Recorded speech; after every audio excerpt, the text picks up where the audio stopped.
ये पत्रकार वार्ता इस पूरे देश में कई शहरों में हो रही पत्रकार वार्ता में से एक है और ये पत्रकार वार्ता करना अनिवार्य है।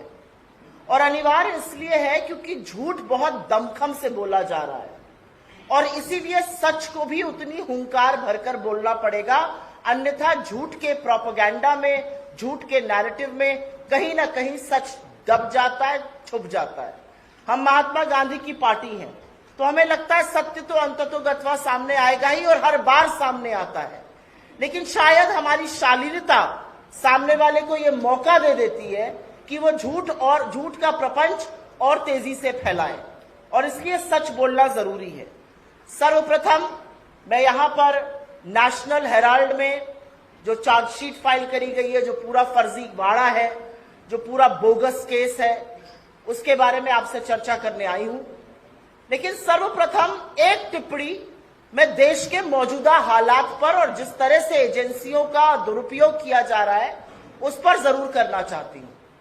आज इस देश में हालात ये हैं कि एनफोर्समेंट डायरेक्टरेट को बच्चा बच्चा इलेक्शन डिपार्टमेंट बीजेपी का बताता है। आज हालात ये है कि सीबीआई और इनकम टैक्स की साख डूब चुकी है। आज हालात ये है कि जिसके खिलाफ ईडी एक्शन लेती है उसको लगता है मैं सच की सही लड़ाई लड़ रहा हूं, अन्यथा बीजेपी मेरे खिलाफ एक्शन नहीं लेती। एजेंसीज का लगातार दुरुपयोग हो रहा है, पिछले 11 सालों में हो रहा है। 95% जो केसेस ईडी के हैं वो इस देश के विपक्ष के खिलाफ है और उन लोगों के खिलाफ है जो दमखम के साथ आंख में आंख डालकर भारतीय जनता पार्टी से, नरेंद्र मोदी की विफलताओं को उजागर करते हैं, उनसे लड़ते हैं। तो सर्वप्रथम मैं थोड़ी सी, क्योंकि भ्रांतियां फैलाई गई हैं, उस पर चर्चा करना अनिवार्य समझती हूं और आपके सामने कुछ तथ्य रखना चाहती हूं।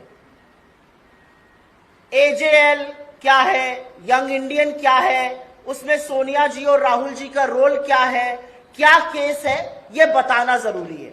तो अगले 5-6 मिनट मैं आपसे अपेक्षा करती हूं कि अगर आप मेरी बात थोड़ी ध्यान से सुने तो अपने आप थोड़ी भ्रांतियां खत्म हो जाएंगी। इस देश की जंगे आजादी के दौरान जब अखबारों पर जबरदस्त अत्याचार हो रहा था या वो ब्रिटानिया हुकूमत के प्रभाव में थे, तब हिंदुस्तान की सबसे मुखर आवाज बनने का काम नेशनल हेरल्ड और नवजीवन जैसे अखबारों ने किया। नेशनल हेरल्ड और नवजीवन अखबारों को चलाने की प्रेरणा महात्मा गांधी, रफी अहमद किदवई, पुरुषोत्तम दास टंडन, सरदार पटेल जैसे लोगों से मिली और पंडित नेहरू ने एसोसिएटेड जर्नल्स लिमिटेड नामक एक कंपनी की स्थापना की 1937 में, जो नवजीवन और नेशनल हेरल्ड और कौमी आवाज जैसे अखबार छापता था।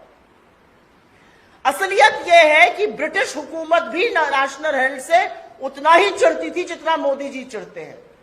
1942 को नेशनल हेरल्ड को बैन करने का काम इन्होंने किया था और 1945 तक नेशनल हेरल्ड बैन रहा था। अब बात करते हैं एजेएल पर संकट कैसे आया। एसोसिएटेड जर्नल्स लिमिटेड, जिसकी स्थापना आजादी के महानायकों ने की थी, क्योंकि ये एक नॉट फॉर प्रॉफिट पेपर था और ब्रिटिश हुकूमत से लड़ रहा था, जाहिर है ये फाइनेंशियल क्राइसिस से गुजरा।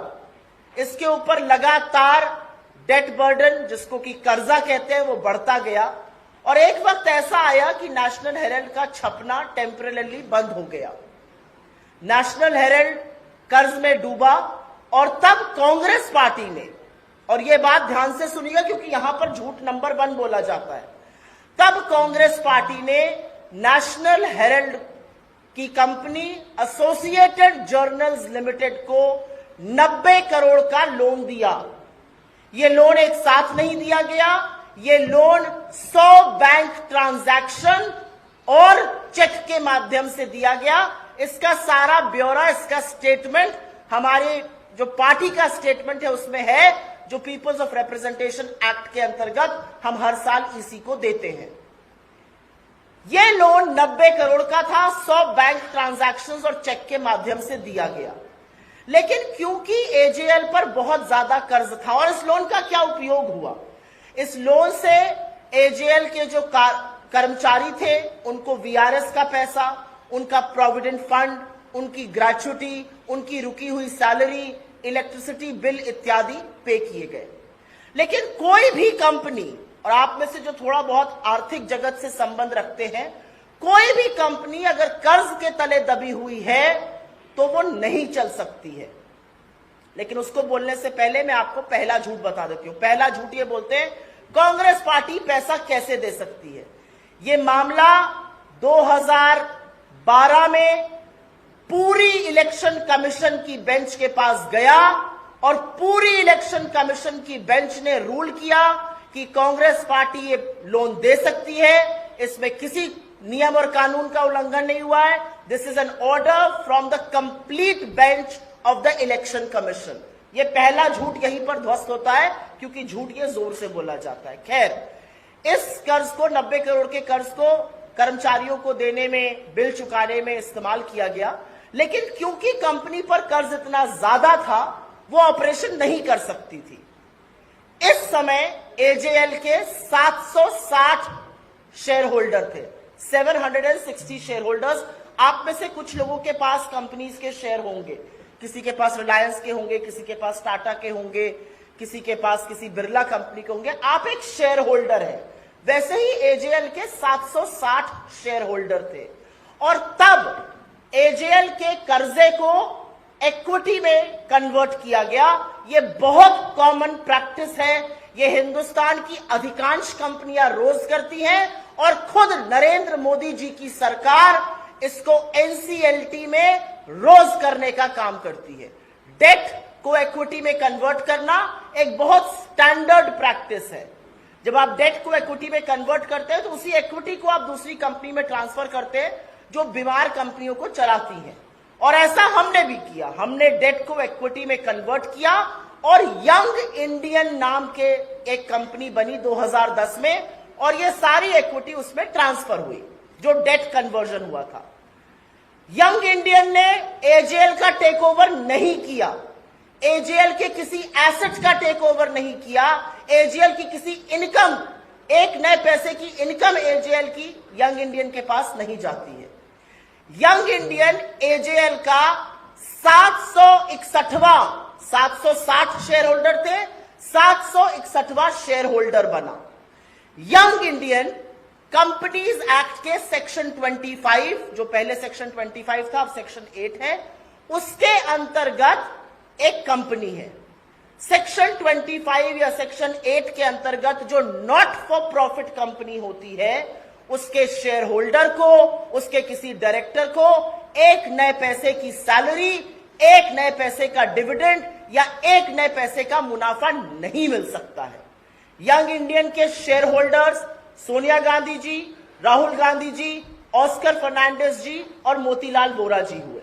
और वो इसलिए हुए क्योंकि उस समय सोनिया जी पार्टी की अध्यक्ष थी, राहुल जी महासचिव थे, ऑस्कर फर्नांडिस संगठन महासचिव थे और मोतीलाल वोरा जी तब कोषाध्यक्ष मतलब ट्रेजरर थे।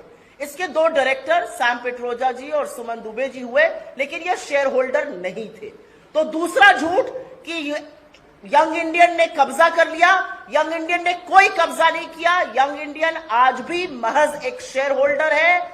एजेएल के 6 प्रॉपर्टीज हैं जो उसकी है, एजेएल की इनकम उसकी है। एजेएल एक नए पैसे का प्रॉफिट यंग इंडियन को नहीं देता और यंग इंडियन अपने शेयर होल्डर्स को एक पैसा नहीं दे सकता। तो तीसरा झूठ कि राहुल जी या सोनिया जी या अन्य कोई खूब पैसा बना रहा है, वो सफेद झूठ है क्योंकि वो पैसा बना ही नहीं सकते हैं सेक्शन 25 कंपनी के अंतर्गत।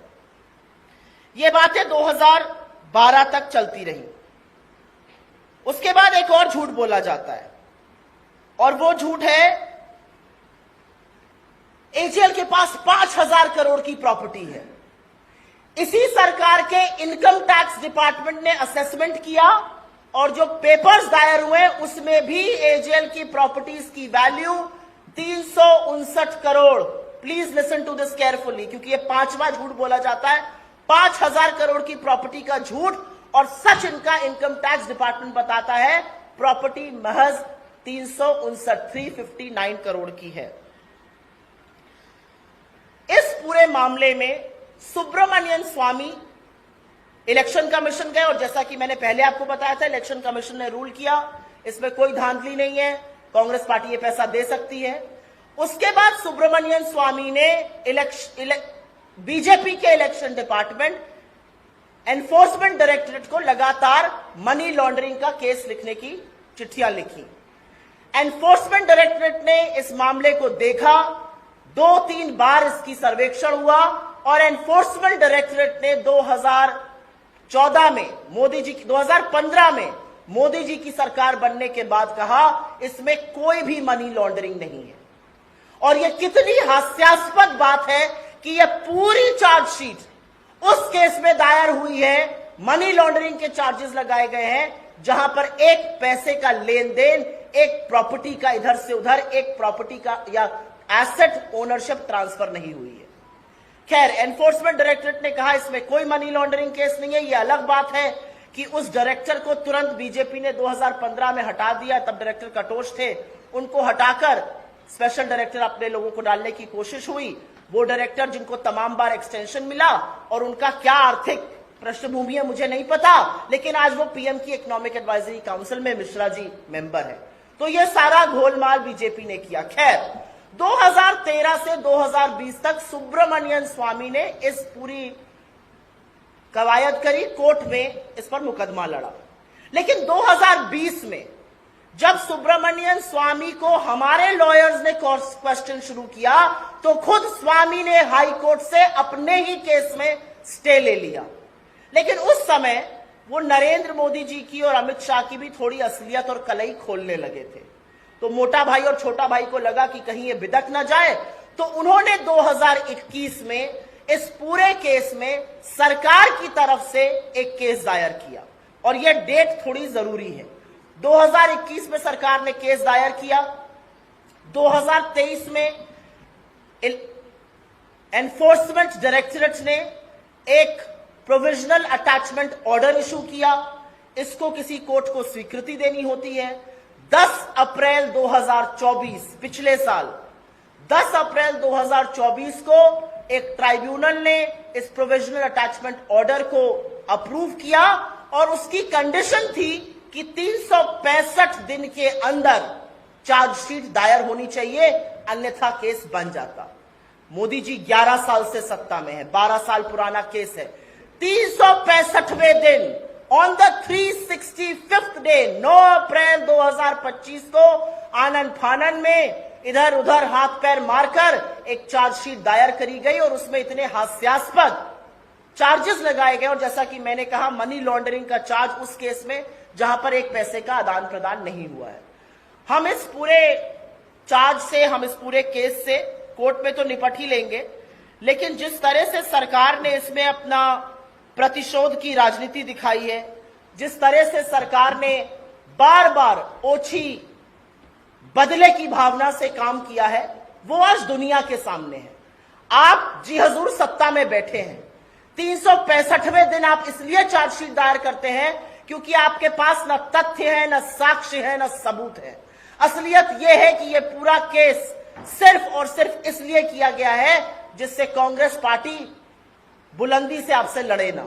लेकिन हमारी लीडरशिप, हमारा नेतृत्व, हमारे अध्यक्ष, हमारे पूर्व अध्यक्ष और लोकसभा में नेता प्रतिपक्ष राहुल गांधी एकमात्र ऐसे व्यक्ति हैं जो आपसे आपकी आंख में आंख डाल के लड़ते हैं और कहते हैं कुछ भी हो जाए मुझे उस कॉन्सिक्वेंस की, उसकी कोई चिंता नहीं है। आपने उनका घर लिया, कोई बात नहीं, आपने उनकी सदस्यता का षड्यंत्र रचा, कोई बात नहीं, वो फिर भी आपसे लड़ रहे हैं और यही डर आपको सताता है।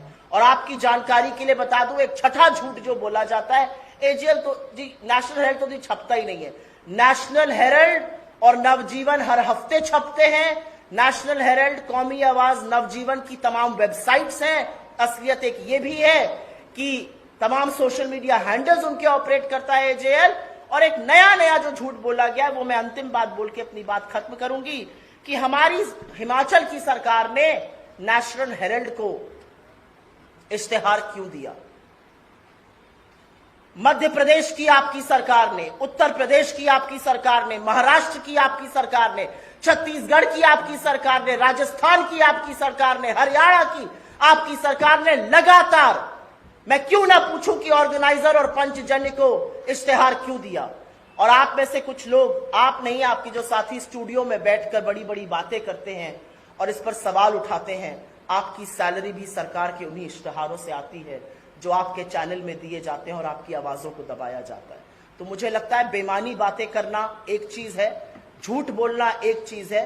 हर झूठ की कलई खुली है, हर झूठ का कोई साक्ष्य, कोई प्रमाण नहीं है सरकार के पास। ये सिर्फ प्रतिशोध की राजनीति से की हुई एक चार्जशीट है और इसका मुकाबला हम कोर्ट में करेंगे। लेकिन एक बात इससे साबित हो गई है कि नरेंद्र मोदी और उनकी सरकार डरती है, इस देश का प्रधानमंत्री कायर है। धन्यवाद। आपके सवालों का स्वागत।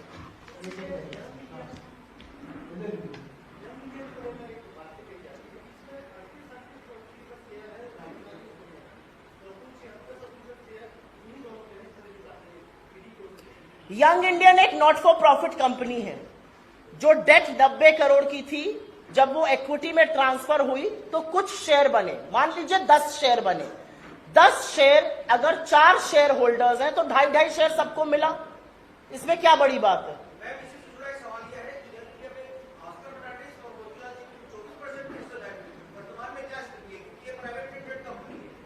ये नॉट फॉर प्रॉफिट कंपनी है, ये प्राइवेट लिमिटेड कंपनी नहीं है। ये नॉट फॉर प्रॉफिट कंपनी है जो एक नया पैसा अपने किसी शेयर होल्डर को नहीं दे सकती है। जब भी कोई दिवंगत होता है तो उसका शेयर पूल में आ जाता है और जब कोई नया नॉमिनेट होगा तो उसको वो शेयर दिया जाएगा। किसकी है? उस हिस्सेदारी से उनको क्या मिल रहा है? आप सवाल पूछे, मैं आपसे सवाल दोबारा पूछ रही हूं। सोनिया गांधी जी और राहुल गांधी जी के पास 38% शेयर है, उससे उनको क्या मिल रहा है? क्या वो एजीएल के मालिक बन गए? नहीं। क्या उनको एजीएल के जो 3, 4, 5 एसेट्स हैं इस देश में, कहीं कहीं कुछ बिल्डिंग है, उसकी मालिकाना हक मिल गया? नहीं। क्या वो एजीएल के बोर्ड पे है? नहीं। क्या एजीएल के यहां जो थोड़ा बहुत रेंटल किसी बिल्डिंग से आता है वो सोनिया जी के खाते में आ रहा है? नहीं। उन्होंने तो कर्ज को चुकाने के लिए एक कंपनी बनाई और उसमें उनकी शेयर होल्डिंग है। उससे उनको क्या मिल रहा है ये मैं जानना चाहती हूं। आप अगर अमूमन किसी और कंपनी में डायरेक्टर बनिए, और सरकार ने तो क्या बड़े बड़े लोगों को डायरेक्टर बनाया है। ओएनजीसी में अपने प्रवक्ताओं को घुसा घुसा के डायरेक्टर बनाया है। 20-20 लाख रुपए मिलता है साल का। यहां पर तो एक नया पैसा नहीं मिल रहा है क्योंकि not for profit section 25 company है।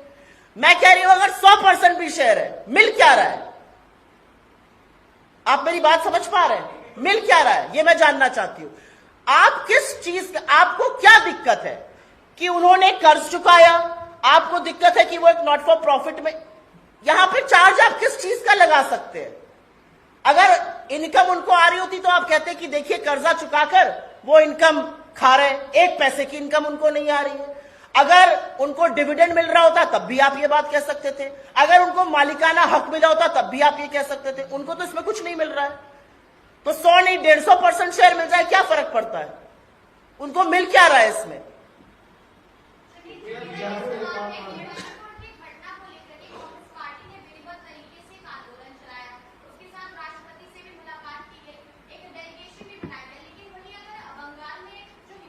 पहले मैं इस मुद्दे पर बात करूंगी, पहले मैं इस मुद्दे पर बात करूंगी, मैं आपके सवाल का जवाब दूंगी। लेकिन इसके बाद आपने इतनी देर मेरी बात सुनी, मैंने बोला अगर इस पर सवाल है तो पूछिए, आपके सवाल का जवाब दूंगी, लेकिन पहले नहीं।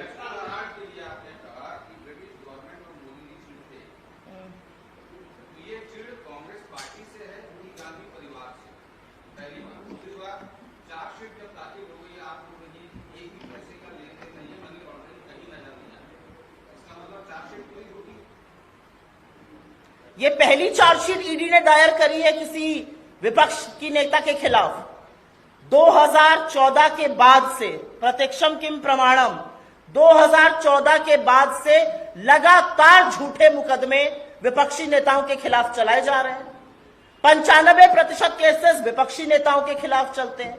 कमाल की बात यह है कि उनमें से अगर कोई भी एक विपक्षी नेता आपके वॉशिंग मशीन में नहाकर आपका गंगाजल और आपके सर से धुलकर निकल आता है, आपका पटका पहन ले, तो वो तो भाई उससे अच्छा कोई है ही नहीं, उसको आप गले लगा लेते हैं। चाहे वो हेमंत बिस्व शर्मा हो, चाहे वो नारायण राणे हो, चाहे वो मुकुल रॉय हो, चाहे वो शुभेंदु अधिकारी हो, चाहे वो येदियुरप्पा, कोई भी हो। आपसे जिसने गले मिल लिया उसके खिलाफ ईडी अपना केस बंद कर देती है और बाकियों के खिलाफ ईडी जाती है। क्या यह अचंभे की बात नहीं है कि जहां चुनाव अनाउंस हुआ विपक्ष के घर ईडी, जहां बड़ी जिम्मेदारी मिली ईडी के छापे। आपको ये कोइंसिडेंस लग रहा है? मोदी जी की किरकिरी सबसे ज्यादा कांग्रेस पार्टी से है और मोदी जी वस्तुतः राहुल गांधी से परेशान रहते हैं, क्योंकि राहुल गांधी बाकी लोगों की तरह लेश मात्र भी आपके साथ समझौता करने को किसी मुद्दे पर तैयार नहीं है। वो इस देश के युवाओं के लिए, इस देश के भविष्य के लिए, इस देश के पिछड़े दलित आदिवासियों के लिए उसी प्रखरता से सवाल पूछेंगे जो आज तक पूछते आ रहे हैं।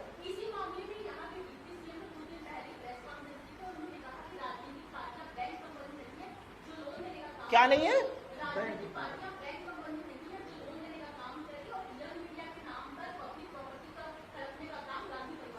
मैं आशा ही करती हूं कि यहाँ के जो डेप्यूटी चीफ मिनिस्टर हैं, जो उप मुख्यमंत्री हैं, वो थोड़े पढ़े लिखे होंगे और आर्थिक मामलों में थोड़ी सी अपनी दखल रखते होंगे और थोड़ा सा राजनीति को समझते होंगे। अगर समझते तो इस तरह की बात नहीं करते।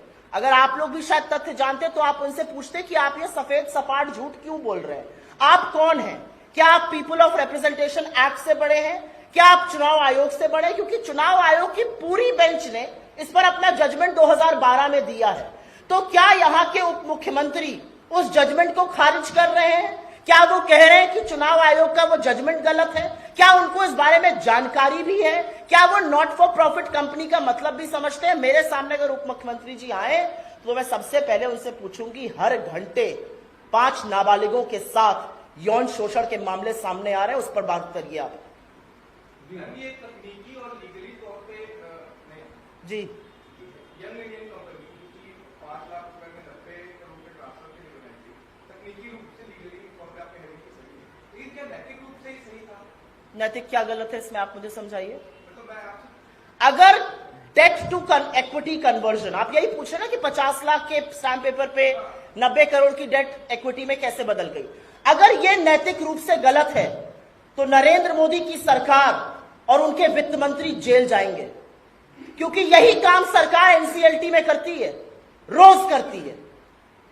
यही काम सरकार एनसीएलटी में रोज करती है। जो कंपनियों पर कर्जा बढ़ जाता है, डेट बर्डन बढ़ जाता है, जिनकी रिस्ट्रक्चरिंग करनी होती है, सरकार रोज उन कंपनी की डेट को इक्विटी में ट्रांसफर करती है। छोटा सा एग्जांपल अभी मुझे याद आ रहा है, भूषण स्टील टाटा स्टील को बेचनी थी, जहां तक मुझे याद है टाटा स्टील को ही बिकी थी भूषण स्टील, उनका पूरा डेट इक्विटी में ट्रांसफर किया गया। सरकार एनसीएलटी में रोज ये काम कर रही है।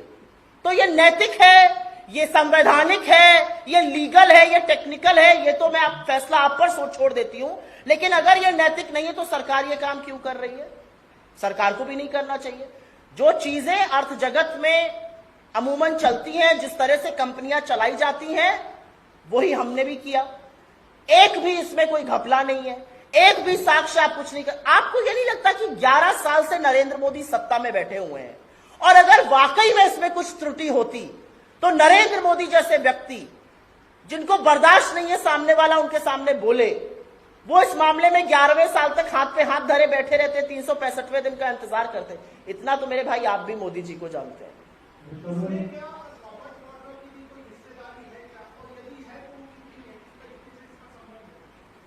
अब मुझे नहीं पता कि ये 7वां झूठ बोला जा रहा है, व्हाट्सएप पे आ रहा होगा, मुझे इसकी कोई जानकारी नहीं है। ना प्रियंका जी की, ना उनके परिवार के किसी सदस्य की इसमें कोई भी हिस्सेदारी है। मैंने 4 शेयर होल्डर्स के नाम आपको बताए, सोनिया जी, राहुल जी, ऑस्कर फर्नांडिस जी और मोतीलाल वोरा जी। 2 शेयर होल्डर, दो डायरेक्टर्स जो शेयर होल्डर नहीं है, non share holder director Sam Pitroda ji और सुमन दुबे जी हैं। एक कोई और फर्जी केस रॉबर्ट वाड्रा जी के खिलाफ जरूर चल रहा होगा। आपने उनसे 23,000 डॉक्यूमेंट लिए हैं, 20 साल से आप उनसे पूछताछ कर रहे हैं। मुझे तो ईडी के उन ऑफिसर पे तरस आता है जिनको कुप्रभावों के चलते ये सब करना पड़ रहा है। आपको मैं बार बार 20 साल बुलाऊं और वही सवाल दोहराऊं तो आपको मेरी क्षमता पर, मेरी कर्मठता पर तो सवाल उठाना चाहिए, और ये सवाल हम ईडी पर भी उठाते हैं। हर झूठे मामले में ये सिर्फ प्रतिशोध की गंदी राजनीति है और कुछ नहीं है। और कहीं ना कहीं ये रेपुटेशन को असैसिनेट करना है, कहीं ना कहीं ये लोगों की रेपुटेशन को, लोगों की छवि को बर्बाद करना है। लेकिन ये देश राहुल गांधी क्या है, सोनिया जी क्या है, समझता है। ये देश जानता है कि आप अगर 80 करोड़ लोगों को फ्री का भोजन देने का दम भरते हैं तो वो इसलिए भरते हैं क्योंकि सोनिया गांधी जी इस देश में खाद्य सुरक्षा बिल लेकर आई। आप मेरे देश को इस कगार पर ले आए हैं कि आज 83% इंजीनियर और 50% MBA के पास नौकरी नहीं है। पियोन की नौकरी आती है, वहां पर PhD लाइन में खड़ा है। आपको पता है, इन सब बातों से अगर मुद्दे को भटकाना है तो ऐसी बातें शुरू कर दो जिस पर चर्चा होती रहे। मैम एक चीज और देखी जा रही थी, जब ये मुद्दा उठा, आप लोगों का प्रदर्शन चालू हुआ, तो ये कहा जा रहा है कि कांग्रेस भ्रम फैला रही है और आरोपियों को बचाने की कोशिश कर रही है। इवनली बीजेपी के जो कार्यकर्ता है वो कांग्रेस कार्यालय के घेराव की कोशिश कर रहे हैं। बीजेपी के कार्यकर्ताओं में जंक लग गया, थोड़ी और घेराव की हमारी कोशिश करें। और मुझे ऐसा लगता है कि गलत के में नहीं है, क्योंकि जब इस देश में जंगे आजादी चल रही थी, जब स्वतंत्रता संग्राम चल रहा था, तो बीजेपी वाले माफीनामे और मुखबिरी कर रहे थे और हम अंग्रेजों से लड़ रहे थे। तो हमारे डीएनए में है गलत के खिलाफ बोलना, हमारे डीएनए में है शांतिपूर्ण प्रदर्शन करना, हमारे डीएनए में है अन्याय को न सहना। उनके डीएनए में नहीं है, क्योंकि वो माफीनामे और मुखबिरी लिखने वाले लोग हैं। जब हम भारत छोड़ो आंदोलन महात्मा गांधी के आह्वान पर कर रहे थे तो वो सरकारें चला रहे थे मुस्लिम लीग के साथ मिलकर, वो ब्रिटानिया हुकूमत के कदम चाट रहे थे। तो बीजेपी के डीएनए में नहीं है, ये सच है, ये हमारे डीएनए में है और हम करेंगे।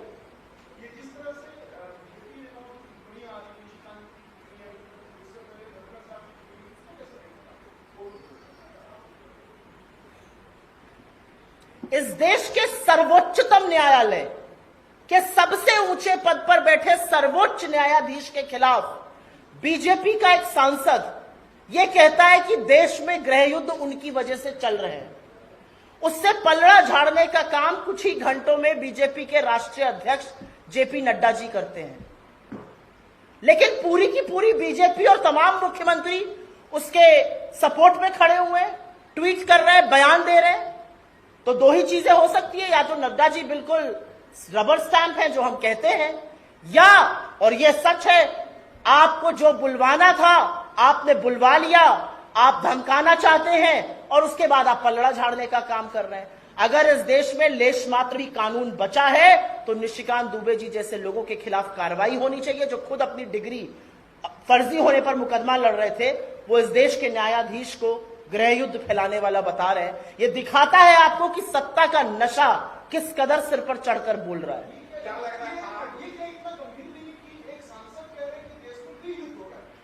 बिल्कुल है, और मुझे ऐसा लगता है वो अमित शाह की कलई खोल रहे हैं। अगर इस देश में गृह युद्ध हो रहा है, और मेरा मानना है मणिपुर में हो रहा है, अगर इस देश में गृह युद्ध हो रहा है तो ये किसकी विफलता है? ये हमारी विफलता है या आपकी विफलता है या गृह मंत्री की विफलता है? ये सत्ता में बैठे, सत्ता में काबिज जो 11 साल से लोग हैं उनकी विफलता है। अगर गृह युद्ध चल रहा है इस देश में तो अमित शाह जी क्या कर रहे हैं? अमित शाह जी की विफलता है कि नहीं है? नरेंद्र मोदी 2 साल होने को आ गए, मणिपुर नहीं गए तो नहीं गए। क्यों नहीं जा रहे हैं मणिपुर? जाए मणिपुर, शांति की अपील करें, वहां गृह युद्ध चल रहा है। तो मुझे नहीं पता कि वो कलई अमित शाह की खोल रहे थे या सुप्रीम कोर्ट पर प्रभाव बना रहे थे। जो भी था, ये बहुत विकृत है, घृणित है, और इसकी जितनी निंदा की जाए कम है।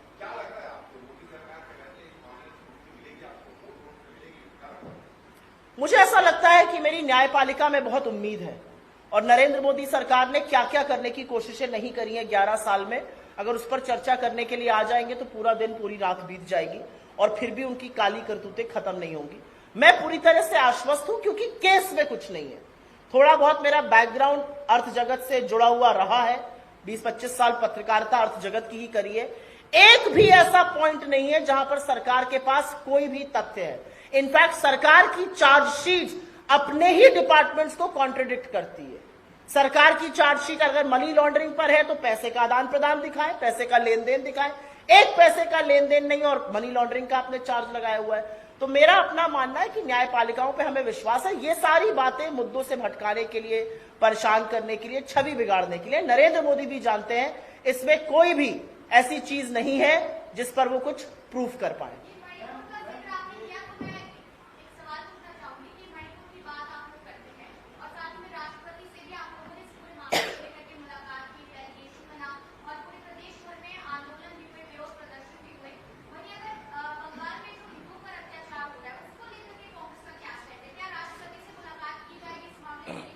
कांग्रेस ने अपना स्टैंड बहुत क्लियर कर दिया है। किसी भी राज्य में, चाहे वो छत्तीसगढ़ हो, बंगाल हो, यूपी हो, बिहार हो, किसी भी राज्य में राज्य सरकार की जिम्मेदारी है कानून व्यवस्था को सुचारू रूप से चलाना।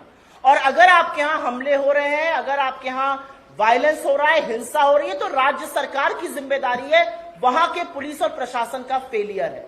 लेकिन मैं पूरी शिद्दत के साथ यहां पर यह भी कहना चाहती हूं, जो घुसपैठ की दावे किए जाते हैं, तो अमित शाह जी झुंझुना बजाने के लिए है क्या? क्या करने के लिए अमित शाह जी सरकार में बैठे हुए हैं? घुसपैठ, जब दिल्ली में इलेक्शन होगा दिल्ली में घुसपैठ हो जाएगा, यूपी में इलेक्शन होगा यूपी में घुसपैठ हो जाएगा, बंगाल में ये हो रहा है बंगाल में घुसपैठ। तो आप क्या कर रहे हैं? आप कहां बैठ के कीर्तन करते हैं? आप क्यों नहीं ये बॉर्डरों की रखवाली कर रहे हैं? एक बात। दूसरी बात, बंगाल के जो गवर्नर थे, उनसे बड़े तो हम नहीं है, बंगाल के गवर्नर उस जगह गए, उन्होंने तो कोई रिपोर्ट नहीं दी। मैं तो चाहती हूं कि हर जगह का गवर्नर उतना सजग, उतना कर्मठशील हो जितना बंगाल का गवर्नर है। मणिपुर की गवर्नर ने भी तो चिट्ठी लिखी थी सरकार को और रो रो कर कहा था मणिपुर जल रहा है, बचा लीजिए मणिपुर को। आपको पता है ना उनके साथ क्या हुआ? उन गवर्नर को उनकी पोजीशन से हटा दिया गया और मणिपुर को कई महीनों के लिए गवर्नर विहीन कर दिया गया। तो इसमें क्या सवाल बनता है? असलियत यह है, सरकार जो राज्य सरकार है उसकी जिम्मेदारी है, और अगर वो विफल होती है हम उसके खिलाफ बिल्कुल आवाज उठाते हैं। अगर मैं कह रही हूं कि राज्य सरकार, पुलिस और प्रशासन का फेलियर है, तो मैं बिल्कुल आवाज उठा रही हूं। लेकिन किस हर चीज में ओछी, गंदी, भोंडी राजनीति करना, यह बीजेपी का चरित्र है, हमारा नहीं है।